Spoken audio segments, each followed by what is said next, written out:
गुंडा राज चल रहा बिल्कुल। महिला सुरक्षित थी, बहन जी के राज्य में सुरक्षित थी। रात के 12 बजे अगर बहन जी निकल जाए, मतलब कोई भी महिला निकल जाए, किसी की हिम्मत नहीं जो बहन जी के सामने, मतलब प्रशासन में महिला को अगर देख ले नज़र भर। आप तो वैसे भी साइकिल से जाते हैं, आपको क्या फ़र्क पड़ता तो मेरी तो मजबूरी है, साइकिल मोटरसाइकिल बेच दी मैंने। जब तेल इतना महंगा हो तो क्या करेंगे? है? तो आपने महंगाई की वजह से मोटरसाइकिल बेच दी, क्या करें, कहाँ से लाएंगे तेल? कोई महिला सेफ नहीं है। ये फील नहीं करती? नहीं, बहन जी की सरकार में हम रात के 2, 3, 4, 5 बजे कभी भी आ जाते, सेफ महसूस करते थे। ये सबसे ज़्यादा गुंडा राज अगर किसी सरकार में हुआ है वो भारतीय जनता पार्टी में हुआ है। फर्जी एनकाउंटर कितने हुए हैं? समाजवादी पार्टी तो कभी आपकी बहुजन समाज पार्टी तो कभी खुल के नहीं आती सामने। देखो मैडम, कानून व्यवस्था की बात करी जाए तो सबसे नंबर 1 अगर कोई कानून व्यवस्था के मामले में रहे वो ये बहुजन समाज पार्टी रही है। चाहे भले ही कांग्रेस आ जाए, लेकिन ये नहीं आनी चाहिए। चाहे बस अखिलेश यादव आ जाए, बहन जी भी ना आए कोई बात नहीं, लेकिन अखिलेश यादव आ जाए, लेकिन उससे भी हम संतुष्ट हैं। योगी नहीं चलेगा? योगी नहीं, योगी और मोदी नहीं। नमस्कार, स्वागत है आप सबका बहुजन टीवी में और मैं हूं आपके साथ पूजा। आज मैं जिस जगह खड़ी हूं वो एक ऐसे राजनेता, एक ऐसे व्यक्ति की कर्म भूमि आप कह लीजिए, उनका जन्म स्थान है, जो 4 बार उत्तर प्रदेश की मुख्यमंत्री रह चुकी हैं। ये वो जगह है जहां से एक नेता की फर्श से अर्श तक की कहानी आपने देखी और सुनी है। राजनीति में बड़ा नाम रखने वाली मायावती, बहुजन समाज पार्टी की जो नेत्री हैं, उनके घर के पास, उनका जो पुराना घर है, आज हम वहाँ हैं। तो चलिए पहले आपको उनके घर ले चलते हैं और फिर वहाँ से हम बात करेंगे आने वाले विधानसभा, उत्तर प्रदेश विधानसभा चुनाव की, कि क्या है यहाँ का माहौल, यहाँ के लोग क्या नज़रिया है उनका, वो मायावती को अपना वोट देने वाले हैं या उनके मन में कुछ और है। उनके मन की बात भी जानेंगे, चुनाव की बात भी करेंगे, लेकिन उससे पहले एक बार आपको वो घर दिखा देते हैं।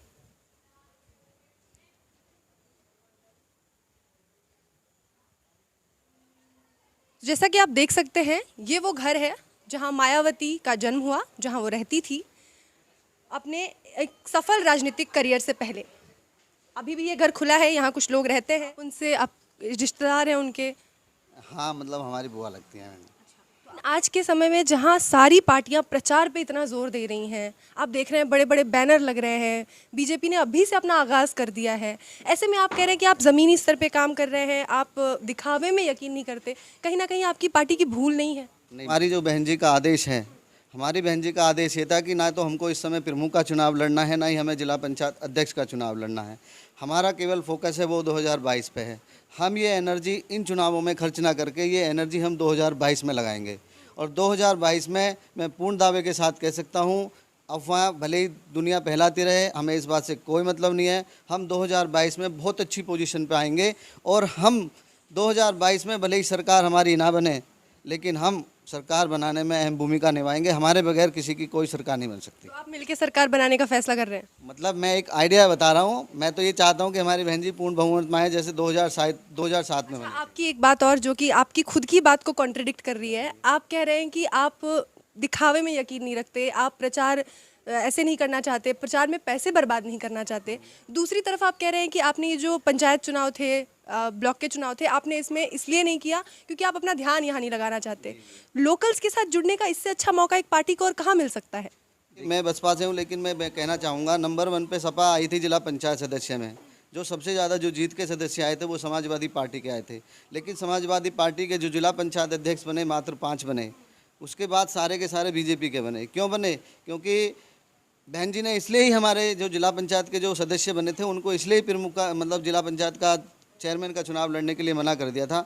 अब क्या हुआ, सपा के साथ क्या हुआ, सपा के जितने भी सदस्य थे उनका ना तो कोई टिकट भरने दिया, किसी का पर्चा फाड़ दिया, किसी को किडनैप कर लिया, किसी का प्रस्तावक नहीं पहुंच पाया, किसी का कोई कैंडिडेट नहीं पहुंच पाया। सारी ज़बरदस्ती गुंडागर्दी से इन्होंने अपने जिला पंचायत के अध्यक्ष बनाए हैं।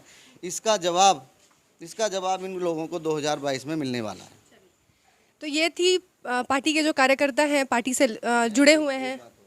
मैं आपके बहुजन जो टीवी है, इनके माध्यम से मैं एक देश के लिए एक संदेश देना चाहता हूँ, क्योंकि हम यहाँ 2019 से, मतलब ये 19 तारीख जो आने वाली 2-3 दिन में 19 तारीख से हम एक कांचीराम विचार यात्रा के नाम से हम एक यात्रा शुरू कर रहे हैं, जो हमारा बसपा का विजय रथ टाइटल होगा, 5वीं बार बसपा सरकार। तो ये बहन जी के पैतृक गांव से ही शुरू हो रही है।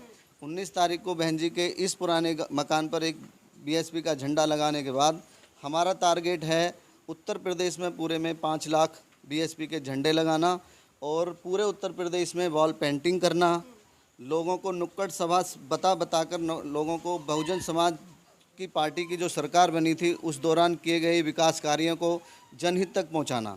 ये हमारे 19 तारीख से यात्रा शुरू हो रही है और ये यात्रा गौतम बुद्ध नगर, बुलंदशहर, हापुड़, मेरठ, मतलब ये कि पूरे उत्तर प्रदेश का भ्रमण करने के बाद इसका लास्ट लखनऊ में होगा।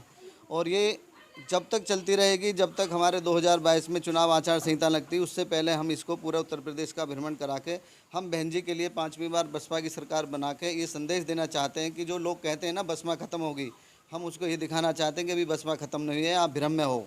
हम 2022 में बहुत अच्छी पोजीशन में आ रहे हैं। तो ये है पार्टी के कार्यकर्ता जो लंबे समय से जुड़े हुए हैं, जो मायावती के पुराने मकान में रहते हैं, उनके रिलेटिव हैं। लेकिन अब हम जानते हैं कि इस गांव के लोगों का क्या कहना है, इस गांव की हवा किस तरफ बह रही है, वो किस राजनीतिक पार्टी को किस राजनीतिक विचारधारा को मान रहे हैं, या वो योगी सरकार के विकास से कितने संतुष्ट हैं, वो जानने की कोशिश करते हैं। तो चलिए यहाँ के लोगों से बात करते हैं। योगी जी ने इतना सारा काम किया, मेडिकल कॉलेज की आप बात कर रहे हैं, कितने सारे नए मेडिकल कॉलेजेस का उन्होंने शिलान्यास किया है। नंबर 1 सिटी, आप स्मार्ट सिटी देखिए, 10 स्मार्ट सिटी आपके उत्तर प्रदेश से आई हैं योगी जी के कार्यकाल में। तो मैडम अभी बनी थोड़ी है वो शिलान्यास ही तो हुआ है उनका। आपको अवार्ड तो मिला है बेस्ट सिटी का, आपको बेस्ट स्टेट का अवार्ड तो मिला? नहीं मैडम ये कुछ नहीं है, जब बन जाए तब की बात है, बनेगी नहीं वैसे ही। पहले भी की थी, लेकिन अभी देखो अवार्ड दिया गया है तो कुछ सोच समझ के दिया गया होगा। मैडम ऐसा है, अवार्ड तो दिया गया है, ये अवार्ड अलग अलग संस्थाएं करती हैं, कोई किसी चीज़ में अवार्ड देता है, कोई किसी चीज़ में अवार्ड देता है। लेकिन मैं आपको एक बात बता दूं कि इस सरकार ने सिर्फ बेवकूफ़ बनाया लोगों को। 100 स्मार्ट सिटी की बात थी, आप एक भी बता दीजिए मुझे, अगर एक भी देश में बनी हो स्मार्ट सिटी। चुनाव नज़दीक आता है तो इनको स्मार्ट सिटी याद आती है। आप बताइए कौन सी स्मार्ट सिटी उत्तर प्रदेश की, एक भी नाम बताइए, मैं बताऊँगा। 1500 करोड़ का प्लान लेके आए योगी जी, उस पर क्या कहेंगे? वो मैडम वो पूरा नहीं होगा। हाँ जी, क्योंकि सरकार तो बदलनी है इस बार, बहन जी की सरकार आनी है यूपी में। बड़े मतलब आप लोग एकदम संतुष्ट है कि बहन जी की सरकार बननी है। तो योगी सरकार में क्या चीज़ है जिससे आप सबसे ज़्यादा संतुष्ट है? अच्छा मैडम, आप मुझे एक बात बताइए, मैं उस बात का आपको जवाब दूंगा। आप मुझे एक बात बताइए कि ऐसी कौन सी सरकार से संतुष्ट हैं? आपकी सरकार उसी की आएगी, आपको पता है क्या? किसी को नहीं पता ना उस चीज़ को। वोटर आप है, मैं आपकी राय जानना चाहती हूँ। मैं वही बता रहा हूँ आपको कि भारतीय जनता पार्टी का इस बार बहुत बुरा हाल होने वाला है। जो उन्होंने किस आधार पे आप जो बुरा हाल कह रहे हैं, आपको क्या कमियां लगती हैं? इन्होंने सिर्फ धर्म की राजनीति की है, धर्म को बांटने का काम किया है। लोगों को पता है विकास कहीं नहीं है। मैडम, विकास किया है लेकिन उस स्तर पे विकास नहीं किया जो बहुजन समाज पार्टी ने किया था। कहाँ विकास किया? आपने कहा विकास किया है। विकास मैम, यहाँ गौतम बुद्ध नगर की बात कर लूँ, आप ऐसी कोई चीज़ बताइए मुझे जो विकास ना किया हो। लाइट की व्यवस्था, आपने कहा यूपी में जो योगी सरकार है उन्होंने विकास किया है, उनके बारे में देखो मैडम मैं बताता हूँ आपको, योगी सरकार ने काम किया है लेकिन उस स्तर से काम नहीं किया जो अन्य सरकारें करती हैं। जैसे बहुजन समाज आप पार्टी, उन्हें समय देके देखिए। मैडम समय दिया तो था उनको। 2017 में कितने सपने दिखाए थे लोगों को, 2 करोड़ नौकरियों की बात थी, क्या उत्तर प्रदेश को नौकरी दी है? आप बताइए। उनके बैनर पे लिखा है 4 करोड़ नौकरियां दी उनको। मैडम, सिर्फ बैनर पे लिखा हुआ है, सिर्फ बैनर पे लिखा हुआ है मैडम, वो ज़मीन पे नहीं है नौकरी कहीं भी। युवाओं को देखिए आप, कितनी बेरोजगारी बढ़ी हुई है। वो सिर्फ बोल देने भर से नौकरी थोड़े ना मिल जाती है। आप भी बताइए मुझे कि ये सिर्फ सपने दिखाते हैं, सपनों को पूरा नहीं करते। तो किसी भी एक राजनीतिक पार्टी के लिए इतना संभव नहीं है ना कि वो सारा विकास एक बार में कर दे। आपने ये बात तो मानी कि उन्होंने विकास किया है। देखो मैडम, मैं बताता हूँ, देखो कोई भी पार्टी आती है वो विकास करने के लिए आती है, कोई थोड़ा करता है कोई ज़्यादा करता है, लेकिन जितनी अपेक्षाएं थी लोगों को उस तरह का विकास इस पार्टी ने नहीं किया है। आप 1500 करोड़ की बात कर रहे हो, वो सिर्फ हवाई बातें हैं। चुनाव आता है तो ये पैकेज देते हैं। अब से पहले पैकेज दिए हैं, उन चीज़ों को बताइए ना आप कि अब से पहले पैकेज दिया कौन सा विकास हुआ है। हम पहले पाकिस्तान की बात करते थे कि पाकिस्तान में 100 रुपये से ऊपर पेट्रोल बिच रहा है, अभी भी है, वो अभी भी बिच रहा है। लेकिन हमारे हिंदुस्तान की भी तो बात करिए आप, वहाँ की बात। इसमें क्या खराबी? हम बराबरी कर रहे हैं उनकी। देखो मैडम, बराबरी हमें जिस चीज़ों में करनी चाहिए वो चीज़ें नहीं। हैप्पी इंडेक्स में देख लीजिए आप, भुखमरी में देख लीजिए, भारत कहाँ खड़ा हुआ है। भारत जैसे देश से बांग्लादेश से ऊपर है। कितने शर्म की बात है कि हैप्पी इंडेक्स में भारत से ऊपर बांग्लादेश की स्थिति है। भुखमरी की कितनी स्थिति है हमारे देश में, आप बताइए। सिर्फ सपने दिखाने से काम नहीं होता है। उनको ज़मीन पे उतारना पड़ता है। पैकेज की घोषणा करते रहिए आप, चुनाव आ रहा है 22 में, लेकिन जनता इनको निश्चित रूप से जवाब देगी इस बार। पर योगी जी के काम से आप भी मान गए ना कि मतलब उन्होंने विकास किया है। मैडम मैं आपसे पहले ही बोल चुका हूँ कि विकास करने के लिए कोई सरकार आती है, लेकिन जितनी अपेक्षाएं थी उनसे अन्य सरकारों के मुकाबले उन्होंने उतना विकास नहीं किया। धर्म की राजनीति की है, बराबर करते आ रहे हैं। रही पेट्रोल की बात, गैस सिलेंडर को देख लीजिए, बेरोजगारी को देख लीजिए, कौन सी ऐसी योजना है जो गरीबों के हित में है? आप कहते हैं कि हमने कानून व्यवस्था को बहुत ज़्यादा बेहतर बनाया है। मैडम कानून व्यवस्था की तो आप बात ही मत करिए। सबसे ज़्यादा गुंडा राज अगर किसी सरकार में हुआ है वो भारतीय जनता पार्टी में हुआ है। फर्जी एनकाउंटर कितने हुए हैं? इसमें समाजवादी पार्टी तो कभी आपकी बहुजन समाज पार्टी तो कभी खुल के नहीं आती सामने। देखो मैडम, कानून व्यवस्था की बात करी जाए तो सबसे नंबर 1 अगर कोई कानून व्यवस्था के मामले में रहे वो ये बहुजन समाज पार्टी रही है। लेकिन आज विरोध करने के लिए तो पार्टी नहीं दिखती सड़क पे कहीं, या फिर कहीं भी आप देख लीजिए तो मायावती जी नहीं दिखती। देखिए मैडम, यहाँ ये जो हमारे देश की मीडिया है वो यहाँ तक कि पिछली बार जो लखीमपुर खीरी में हुआ उस कांड पे भी मायावती जी का एक ट्वीट तक नहीं आया। देखिए मैडम, ऐसा है, ट्वीट करते हैं हम, जो उनके जनप्रतिनिधि होते हैं वो भी वहाँ पे जाते हैं, लेकिन जो मीडिया का काम होता है ना, मीडिया कभी दिखाती नहीं है, भारतीय जनता पार्टी को दिखाती है। सिर्फ मीडिया का क्या काम क्या है कि भारतीय जनता टीवी के चैनलों पे बैठ जाते हैं, 2-3 प्रवक्ता बैठा देते हैं अपने, और सिर्फ उन्हीं के बारे में बात, उनका गुणगान गाने के लिए। कोई इस मुद्दे पे बात नहीं करता कि जो जन समस्याएं हैं लोगों की, जो बेरोजगारी है। कौन सी मीडिया जो बेरोजगारी पे डिबेट करती है? देखिए आपने टीवी चैनल पे, मैं भी टीवी चैनल देखता हूँ, कौन सी मीडिया डिबेट करती है बेरोजगारी पे? सारे मुद्दे धर्म के नाम पे बिठा लिए जाते हैं कि कोई मुस्लिम समुदाय से ले लिया, कोई दलित समुदाय से ले लिया, कोई पिछड़ा वर्ग से ले लिया। मैं बात कर रही हूँ बहुजन समाज पार्टी की। बहुजन समाज पार्टी अभी इलेक्शन से पहले आप लोग तैयारियां कर रहे हैं, आप लोग काशीराम विचार यात्रा निकालने वाले हैं, लेकिन मैं कह रही हूँ कि जब गुंडा राज आप लोग कह रहे हैं कि जैसा कि यहाँ पे हालत ख़राब है, शासन व्यवस्था प्रशासन बहुत बेकार है, तो ऐसे में बहुजन समाज पार्टी कहाँ है? आप विरोध क्यों नहीं करते इन चीज़ों का? देखिए मैडम, हम विरोध करते हैं, हम बराबर विरोध करते हैं। जहां अगर कोई गलत चीज़ें होती हैं तो उस चीज़ों के लिए हम खड़े होते हैं। हम लोग भी पार्टी से जुड़े हुए हैं, सिर्फ पार्टी से जुड़े नहीं हुए, एक विचारधारा से जुड़े हुए हैं, जो विचारधारा हम फॉलो। सिर्फ बहुजन समाज पार्टी की बात नहीं है ये, वो उन सभी लोगों की बात है जो दबे कुचले और जिन लोगों को शोषित किया जो शोषित लोग हैं ना, उनके खिलाफ आवाज़ हम बराबर उठाते हैं। सिर्फ पार्टी का मुद्दा नहीं है। लेकिन ये जो भारतीय जनता पार्टी है, इसने कभी भी काम नहीं किया उस तरीके से। सिर्फ धर्म की राजनीति, मैं बार बार बोल रहा हूँ, धर्म की राजनीति करने के मामले में सबसे ऊपर भारतीय जनता पार्टी है और दूसरी पार्टियों को बदनाम किया जाता है।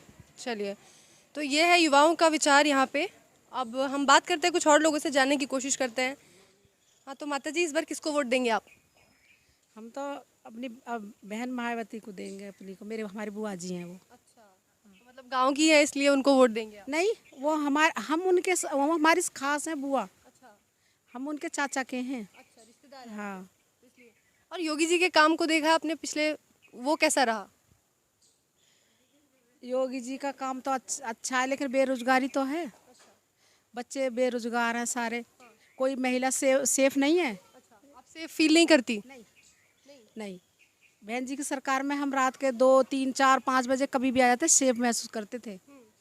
लेकिन इसमें हम इस सरकार में सेफ महसूस नहीं करते। आप सेफ महसूस नहीं करती? और महंगाई समस्या है आपकी? महंगाई तो बहुत है, बच्चे बेरोजगार हैं, कोई परेशानी है सारी। और वो बोर्ड पे लगवा रहे कि उन्होंने 4 लाख नौकरियां दी। कुछ नहीं दिया, इस गांव को तो कुछ भी नहीं मिला, बादलपुर को नहीं, कुछ भी नहीं किया। तेल महंगा है, सरसों का तेल भी, कपड़ा लत्ता हर चीज़ महंगी है, कुछ भी सस्ता नहीं है इस सरकार में। इससे हम संतुष्ट नहीं हैं। नहीं, आगे आनी भी नहीं चाहिए, बिल्कुल। चाहे भले ही कांग्रेस आ जाए, लेकिन ये नहीं आनी चाहिए। चाहे भले ही अखिलेश यादव आ जाए, बहन जी भी ना आए कोई बात नहीं, लेकिन अखिलेश यादव आ जाए, लेकिन उससे भी हम संतुष्ट हैं। लेकिन योगी नहीं चलेगा? योगी नहीं, योगी और मोदी नहीं, बिल्कुल नहीं। मोदी भी नहीं? आप उनके काम से ज़रा भी संतुष्ट नहीं है? बिल्कुल ही नहीं है, हम तो बिल्कुल भी नहीं है। तो उनके जो विकास के दावे हैं फिर उनका क्या? कुछ भी तो हुआ नहीं है। सर गवर्नमेंट नौकरी जो कर रहे हैं उनको कितनी परेशानी हो रही है, बहुत परेशानी हो रही है उन्हें। बिल्कुल सेफ नहीं है, रात दिन ड्यूटी करवा रखी है उन्होंने। कोई परेशानी है इसमें। देने वाले हैं आप? हम तो बहन जी को वोट देंगे, बीएसपी के हैं। हाँ, तो इसलिए क्योंकि आप उनके गांव के हैं, इस आधार पे? नहीं, ऐसा कुछ नहीं है। बहन जी ने बहुत अच्छे काम करे, शासन प्रशासन बहुत अच्छा चलता है बहन जी का। प्रशासन तो यहाँ भी योगी सरकार ने भी दावा किया है। तो कोई नहीं, ये तो दावा करने वाले तो करते रहते हैं, लेकिन जो बहन जी का प्रशासन था उससे बढ़िया प्रशासन आज तक नहीं मिला किसी।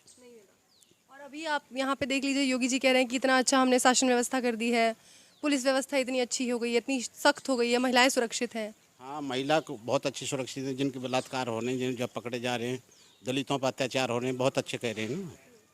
ये सब बेकार की बातें हैं। जो बहन जी का प्रशासन था, इससे बढ़िया प्रशासन किसी का नहीं चला। तो लोग कह रहे हैं कि मायावती की इस बार हवा नहीं है, कहीं दिख नहीं रही है सरकार। ऐसा ये लोग तो पहले भी ऐसे ही कहते थे, ये भी में बेईमानी करते हैं और गुंडागर्दी करते हैं, और इसलिए ये जो बहन जी को दबा लेते हैं। नहीं तो बाकी की बहन जी की सरकार बनेगी, हम तो क्लियर हैं बहन जी की, और आज भी कह रहे हैं। और फिर भी और पूरे प्रदेश में क्या उन्होंने तो पूरे उत्तर प्रदेश का जो विकास किया है बहन जी ने। तो मायावती के अलावा आप किसी दूसरी सरकार अगर कोई आए तो आप किसको देखना चाहेंगे? मैं बहन जी को ही देखना चाहता हूँ, मैं किसी और को नहीं देखना चाहता। ये तो आपकी ठीक है, आप उनको समर्थन करते हैं। उनके अलावा उत्तर प्रदेश में अगर मान लीजिए वो नहीं तो कोई और, तो उनमें आप किसको देखना चाहते हैं फिर? देखिए, हम तो किसी को और चाहते ही नहीं। हम फिर तो योगी जी दोबारा आ जाए चलेगा आपको? नहीं, हमें नहीं चलेगा। तो फिर उसी जगह पूछ रही हूँ, कोई दूसरा आपके नजर? नहीं, हमें योगी जी तो बिल्कुल ही नहीं चाहिए। उन्होंने दलितों पर इतने अत्याचार करवाएंगे हद से ज़्यादा। हमें योगी जी तो बिल्कुल नहीं चाहिए। बाबा जी आदमी है, क्या ये सरकार चलाते हैं? हाँ? उन्हें अपनी फैमिली का पता नहीं, घर का नहीं पता नहीं। इसी बात का तो कहते हैं कि वो कर्मयोगी हैं, उनको अपने परिवार से लेना देना नहीं है, वो सिर्फ समाज सेवा करते हैं, लोगों की सेवा करते हैं। बाबा जी का काम है मठ में बैठना, भजन करना। उन्हें सत्ता से क्या मतलब है? उनका सत्ता से क्या मतलब है? तो लोग यही तो कहते हैं ना, बीजेपी यही तो कहती है कि उन्हें सत्ता से मतलब नहीं है, वो लालची नहीं है, वो काम करना चाहते हैं, सिर्फ कर्मयोगी हैं वो। कर्मयोगी तो अपने मठ में बैठे, कर्म वहाँ करें, यहाँ थोड़ी कर, प्रजा के लिए थोड़ी कर्म कर रहे हैं। वो दलितों को पिटवा रहे हैं, लुटवा रहे हैं, उल्टे सीधे काम करवा रहे हैं, अत्याचार करवा रहे हैं गऊ के ऊपर, कभी गाय के ऊपर, लोगों को भिड़वा रहे हैं। तो ये योगी के काम है ये कोई? और महिलाओं के बारे में क्या कहेंगे, कितनी सुरक्षित है महिलाएं योगी के राज में? महिला तो बिल्कुल सुरक्षित नहीं है, ये तो गुंडा राज चल रहा है। बिल्कुल महिला सुरक्षित थी, बहन जी के राज्य में सुरक्षित थी।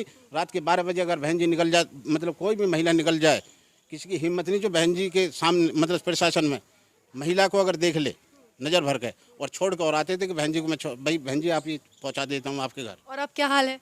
अब तो ये है कि आप समझ रहे हो, आपने देखा रात के 12 बजे महिला का, समझ रहे हो आप बात?